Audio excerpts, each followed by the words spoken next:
Section 5. The Ego's Use of Guilt. Perhaps some of our concepts will become clear and more personally meaningful if the ego's use of guilt is clarified.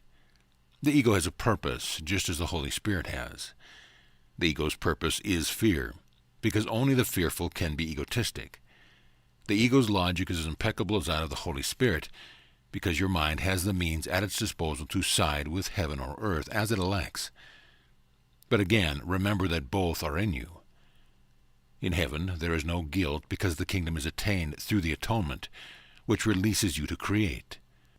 The word create is appropriate here because once what you have made is undone by the Holy Spirit, the blessed residue is restored and therefore continues in creation. What is truly blessed is incapable of giving rise to guilt and must give rise to joy. This makes it invulnerable to the ego because its peace is unassailable. It is invulnerable to disruption because it is whole. Guilt is always disruptive. Anything that engenders fear is divisive because it obeys the law of division. If the ego is a symbol of the separation, it is also the symbol of guilt. Guilt is more than merely not of God. It is the symbol of attack on God. This is a totally meaningless concept except to the ego. But do not underestimate the power of the ego's belief in it. This is the belief from which all guilt really stems. The ego is the part of the mind that believes in division.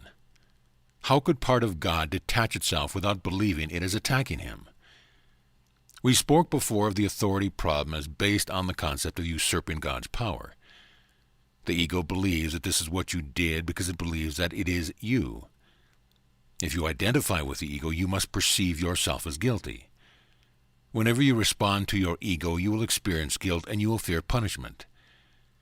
The ego is quite literally a fearful thought. However ridiculous the idea of attacking God may be to the sane mind, never forget that the ego is not sane. It represents a delusional system and speaks for it. Listening to the ego's voice means that you believe it is possible to attack God, and that a part of him has been torn away from you. Fear of retaliation from without follows because the severity of the guilt is so acute that it must be projected.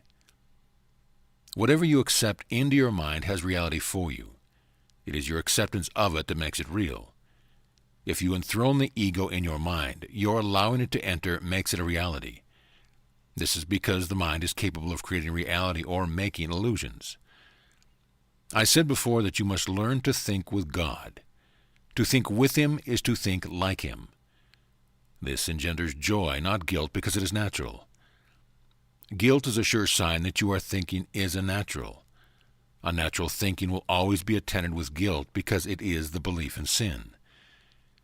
The ego does not perceive sin as a lack of love, but as a positive act of assault.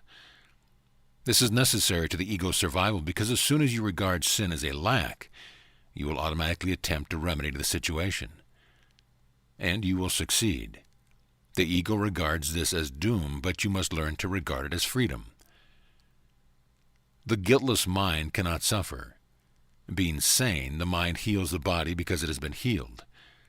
The sane mind cannot conceive of illness because it cannot conceive of attacking anyone or anything. I said before that illness is a form of magic. It might be better to say that it is a form of magical solution. The ego believes that by punishing itself it will mitigate the punishment of God. Yet even in this it is arrogant. It attributes to God a punishing intent, and then takes this intent as its own prerogative. It tries to usurp all the functions of God as it perceives them, because it recognizes that only total allegiance can be trusted. The ego cannot oppose the laws of God any more than you can, but it can interpret them according to what it wants just as you can. That is why the question, what do you want, must be answered. You are answering it every minute and every second, and each moment of decision is a judgment that is anything but ineffectual. Its effects will follow automatically until the decision is changed. Remember, though, that the alternatives themselves are unalterable. The Holy Spirit, like the ego, is a decision. Together they constitute all the alternatives the mind can accept and obey. The Holy Spirit and the ego are the only choices open to you. God created one, and so you cannot eradicate it. You made the other, and so you can. Only what God creates is irreversible and unchangeable. What you made can always be changed, because when you do not think like God, you are not really thinking at all. Delusional ideas are not real thoughts, although you can believe in them. But you are wrong. The function of thought comes from God and is in God. As part of his thought, you cannot think apart from him. Irrational thought is disordered thought. God himself orders your thoughts because your thought was created by him. Guilt feelings are always a sign that you cannot know this. They also show that you believe you can think apart from God and want to. Every disordered thought is attended by guilt at its inception and maintained by guilt in its continuance. Guilt is inescapable by those who believe they order their own thoughts and must therefore obey their dictates.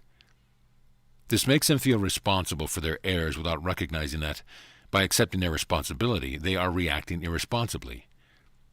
If the sole responsibility of the miracle worker is to accept the atonement for himself, and I assure you that it is, then the responsibility for what is atoned for cannot be yours. The dilemma cannot be resolved except by accepting the solution of undoing. You would be responsible for the effects of all your wrong thinking if it could not be undone. The purpose of the atonement is to save the past in purified form only. If you accept the remedy for distorted thought, a remedy whose efficacy is beyond doubt, how can its symptoms remain? The continuing decision to remain separated is the only possible reason for continuing guilt feelings.